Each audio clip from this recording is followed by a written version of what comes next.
That's what's up, man. Bagushize muri jury y'aba miss, uri kuracagura mu minsi mwiza bariko baratambuka hajya anye. Woraba ibihe bintu kugira ushobore gucagura mu minsi abe mu minsi Burundi.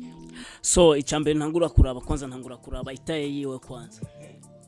Itaye yiwe kwanza nuko ngena tambuka. Arabusanga bafite ingidi. Imana ihabwa icyubahiro kuko niyitigera inanirwa abandi bobo baratubesha no kwiyemera tu. Muvuga yuko uyu mwaka wa 2021 vraiment bagiye kubona ihinduka kuri jewe. Sawa bagiye kubona ihinduka kuri jewe uko bahora bambona atari ko bagiye kumbona muri umwaka wa 2021.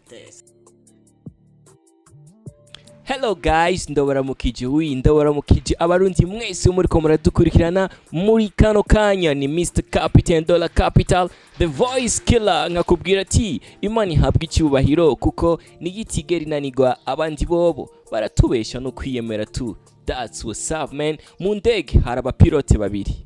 Mbe warubizi. Yes, imfungurwa bafungura ni imfungurwa zitandukanye. Umwe nimba aza gufungura umuceri, uwundi aza gufungura ibiraya. Mbe waruzi igituma bo babigira gucyo onye. Ni kugira imfungurwa zimwe par accident ziba zirimwo uburozi, umwe afungure afe uwundi asigare maze indege ibandanye igenda. Yes, kandi imfungurwa aho zitekegwa nta numwe ahazi, kandi ivyo bafungura ntibisa n'ivyo passager bafungura. Ni Mr Captain Dollar Capital the voice killer. Uyu munsi rero kuri Burundi TV nabazani umwe mu baririmbyi bariko baraza, umwe mu baririmbyi bacaruka bakiza muri game ya Buja Flavor nkuko nabemereye abastar nzobatumira eka n'abandi baririmbyi ashobora kugera ku urwego mpuzamakungu, urwego ruri hejuru, nabonye nzobatumira bamaze bashike hano kuri Burundi TV, nta numwe dukumira, bose turabakira. Ni Mr Captain Dollar Capital the voice killer. Uyu munsi ndi kumwe na Big Stone.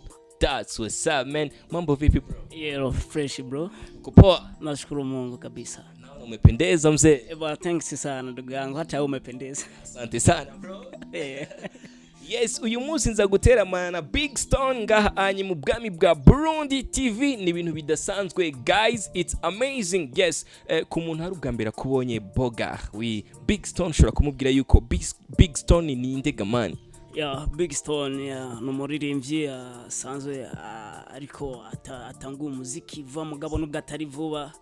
So novuga yuko Big Stone ari umuririmbyi asanzwe aririmba R&B. Abasanzwe nyene mbanga umunyakabiga. So that's what's up, man. Big Stone numuririmbyi aririmba R&B. Big Stone akazina wahawe n'abavyeyi ni gute muto?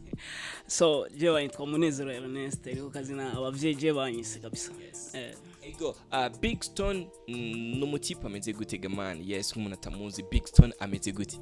So Big Stone n'umuririmbyi asanzwe ntakunda ibintu bisanzwe, ntakunda ibintu bimufuruga, akunda ibintu nyene kabisa bigiye ku murongo. Ego dukuyemwe phone canke amafaranga na identité. Niki kindi kintu ndamubonye Big Stone atigera bura misi yose? So Joe Big Stone ikintu ntigera mbura amajyo make novuga yuko Ruki wanje majyo make sinigera ndayibura ku mutwe wanje.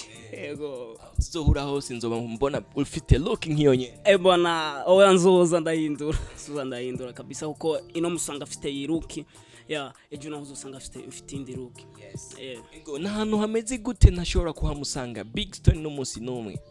So ahantu nyene harabashwanyi baguma bashwana je vraiment ahantu ntiwashobora kuhambona, ahubwo je ahantu ushobora kumbona n'ahantu amafaranga ababarizo. Yes. Yes. Big Stone niwe turi kumwe uyu munsi mu bwami bwa Burundi TV. Big Stone, urashobora kumpa gatoyi histoire yawe ya music gatoyi kugira abantu bariko baradukurikirana bashobore kukumenya fresh, So na blame kabisa. So je natanguye umuziki 2013. Umuziki wanje natanguye ndirimbira mu mugwi witwa Chickpeas Boys.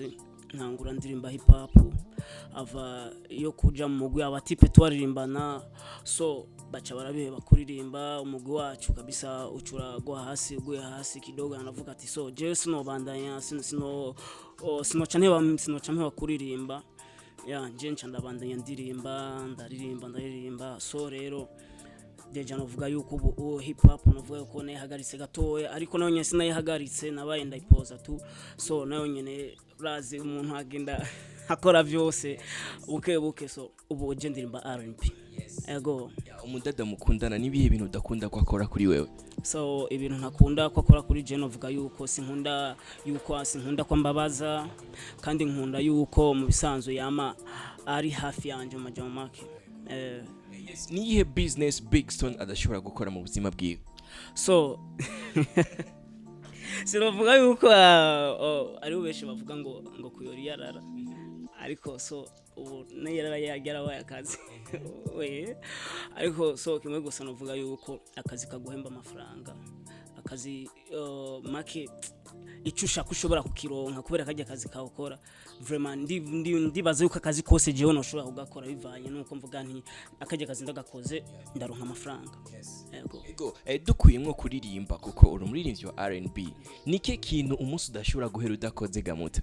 So jewe novuga yuko ikintu ntashobora kwirirwa ntakoze so jewe Sinokwirirwa ntagiye gusokoza abadamu kuko nkora muri sawe y'abadamu kuko nabonye ne bambuze vraiment barababara cyane kuko ari je bamenyereye ngaho hantu. Ego muri sawe y'abadamu? Ego bigeme baraza nabigeme bose baraza. Ego ngira igisanga huye naco muri 2020 muri salo yawe ukorera mutu udashobora kwibagira kiguma kiza kije ubunyene mutu so gihashobora kuza umusto akakubwira ati je nkene usokoze gutya kidoga akamusokoza kwa file kabisa ukayimusokoza umaze kuyimusokoza so ngo wagize nabi sinzi yo rero kiri kura isokoza ntakubwira ati hindura so cyo sanga ari noma cyane urumva usanga ari karakuvuruga cyane ivyo bintu vraiment sinshobora kuba no vyibagira kuko abasto rimwe na rimwe usanga mu kazi kiwacu usanga ariko baravurugana ukuntu.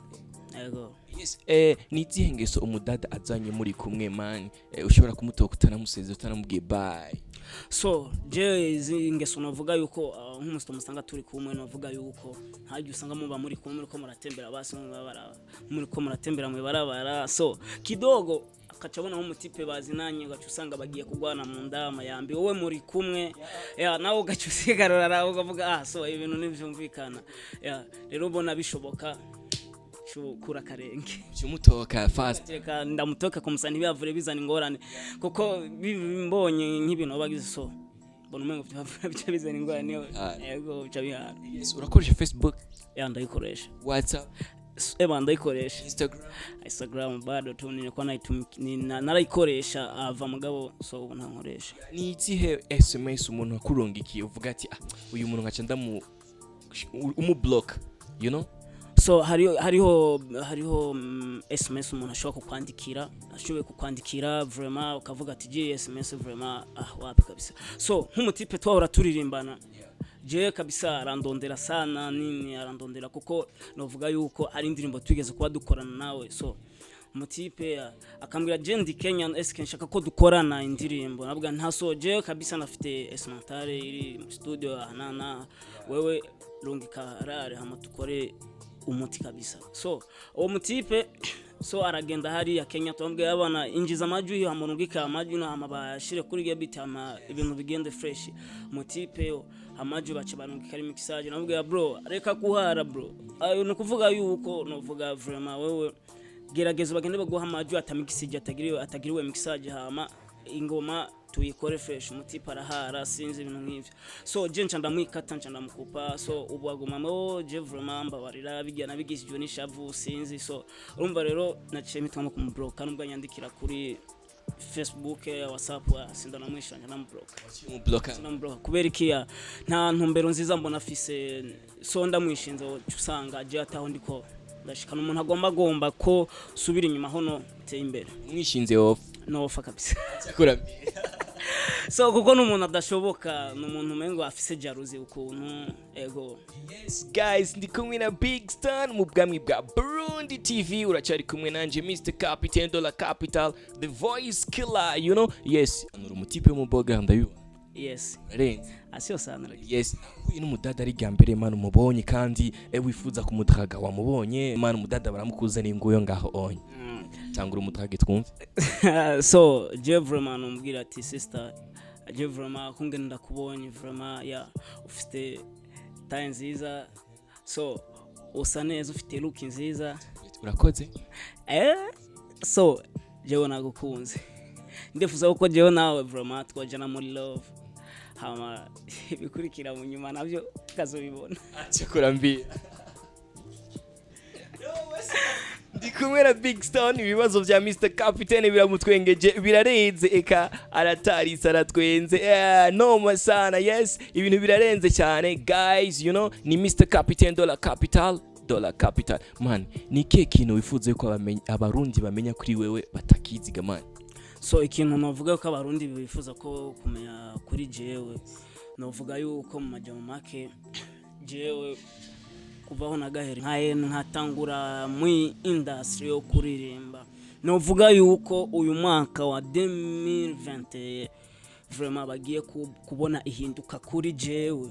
Sawa, bagiye kubona ihinduka kuri jewe uko bahora bambona atari ko bagiye kumbona muri umwaka wa 2020.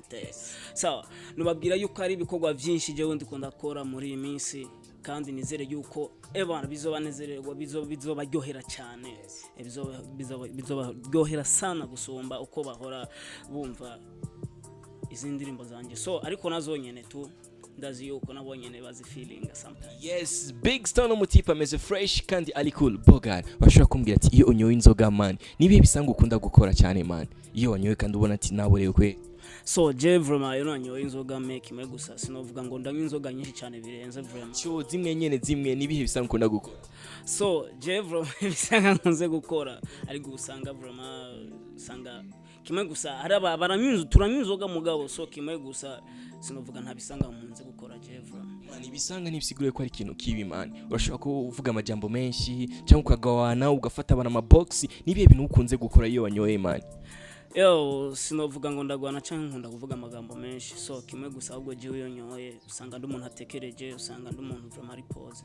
Ego Big Stone, yes, uronse tour, you know, uronse tour direct de tour bakakubwira ati Big Stone yaronse tour kandi ategezwa kuja hanze mu gihugu cyo hanze, bagaca bakubwira ati il faut que utora umuririmbyi umwe w'umwigeme mugenda mujanye kugira irya ndego yurire, il faut que urondera umwigeme mugenda mujanye. Iruhande hariho Munawarda, hariho na Estnish, hariho na Miss Erica, wotora mwondega muta? Ico kibazo bro. Ariko tu naso no ushobora kuvuga yuko no shobora gutora Miss Erica. Miss Erica mukajana ego ndega kicara fresh mukajana tugajana bien Erica Miss Erica. So no mustomi ubona yuko kabisa ari cool, azi ico abari karakora, so azi kabisa nico abari kararondera, kandi azi n'ikintu kiba kimukuye ngaha kimujanye hariya. Niyo mpamvu ndakubwiye ati jewe noshobora gutora Miss Erica. Yego ndize yuko uzi yuko umuntu niwe yiyizi, umuntu wese niwe yiyizi. Yego abizi kugira ubwo ntabwo bandabisizemo ubwo ikibazo kira kizi naso nakibazo nakimufite kubwo nihagira kugira mariage, you know, nizihe ngeso udashobora guheba naho ugira mariage muto? Ikintu jewe ntoheba gusa navuga yuko umuziki suno uheba. Yego ikindi kintu udashobora guheba? So ikindi kintu jewe ntoshobora guheba no kuvuga yuko bivuye ko ari nk'akazi kanje ko gusokoza. Yego that's what's up man. Bagushize muri jury yaba Miss, you know, uri kuracagura mu Miss mwiza bariko baratambuka hajya anye, you know, woraba ibihe bintu kugira ushobore gucagura mu Miss abe mu Miss Burundi? So icyambere ntangura kuraba itaye yiwe kwanza. Itaye yiwe kwanza nuko ngena tambuka, hari usanga bafite Ingidi, so nabandi usanga baba bari taille française ukibonye cyaguru yuhega mane muri aba taille française cyakuna iwe ntuyeme cyakura kweli. Guys, abantu uko baradukurikirana Big Stone avuze ati ngo Ingidi wapi man, nawe byo bari byo gamane man Ingidi wapi? Amna kabisa. Yego hari usanga babikora ariko so jewe nkunda taille maneke. Kubera udakundi umukobwa afise Ingidi nini ya man? Yego mane bayo batipe bararuhisha. Basanga baruhisha. Guys, ndabashimiye cyane abantu mwese mweko muradukurikirana kuri Burundi TV nkuko nabemereye. Anytime any day nzokoma ndabazana ibintu biri update, nzobazanira aba star, eka nzobazanira n'abandi baririmbyi basanzwe cyane, eka bifuza gushika kure. Ukabura umuririmbyi wifuza gushika kure uri kuranda muri kano kanya, sinzokwigera ndakwima ikiganiro. Urashobora kumfollowinga kuri WhatsApp canke kuri Facebook ukandika ati PUBG Mr Captain, ukacumbona hajya ukanyanzikira ati Kapiteni ndifuza yuko umpa ikiganiro nzoca mbanguka kama kawaida kama dawa mani tubwira akaja nk'akantu wifuza kubwira abarundi man you know nikiye kintu tutazi kuri Stone. So Big Stone je kintu musanzwe mutanzi ko novuga yuko ego sanzwe mbangaha Buja, so nyumbani ahantu mvuka ni Gitega. Ntibaze bagume bavuga ngo Big Stone ngo bavuga ngaha Buja, so niho nakuriye nona ko ariko tu ku Gatumba ni Gitega. Gitega je niho sanzwe mvuka. So ikintu noshobora kubwira abarundi novuga yuko muri imisi bitege ikintu gishasha ejo canke hirya ejo bitege ikintu gishasha kabisa ciwanje kandi ndazi yuko bazokiryoherera. Urashobora kubabwira ahantu bogisanga ico kintu gishasha niba kuri YouTube ukababwira channel yawe, you know that's what's up. So urashobora kuja kuri YouTube ukandika Big Stone cyo ukandika urukundo ngukunda by Big Stone, so indirimbo cyironka fresh nini ucugira subscribe ukagira na comment, so na eka vyose ukagira no ugakengere mwaje make ego. So nobabwira yuko kabisa kandi bo bana yabadushikikira bakabandanya vuba dufata mu mugongo kuko ni novuga ko ari ba boss bacu kandi nibo batuma dushikana hose dushitse muri akakanya kandi namwebwe nyene. Big Stone asante sana. Nashukuru sana ndugu yangu. Ariko nundi munsi tugutumye uzozamo. So thanks sana, nashukuru sana Mr. Captain kabisa tola capitale. Nashukuru sana kabisa. Yes. Guys, ushaka kwambara ukabegwa, ushaka gukubita style za bien, ushaka kuronka amarori nkaya, ushaka kuronka ibintu byinshi, ibintu nk'ibi by'ama argent, you know. That's what's up man, hando bikura atari kwa Kmart shop ni mu Bwiza. That's what's up man. Kuri 8e avenue numero 73 arakwambika fresh, yambika ba star, aragira shopping zimwe za hatari guys. Ni wasigaje gumiza hano mu gisagara cha Bujumbura. Na wapenda sana. Nyuma ya kamera ni Juma Jokes kama kawaida kama dawa tunasongesha gurudumu guys. Imani habwa icyubahiro kuko niyitigeri nanigwa abandi bobo baratubesha no kwiyemera tu. Ciao ciao. Na wapenda sana. No makabisa bro, asante. Nashukuru sana. Big sana. Okay, thanks sana. Tunamaliza.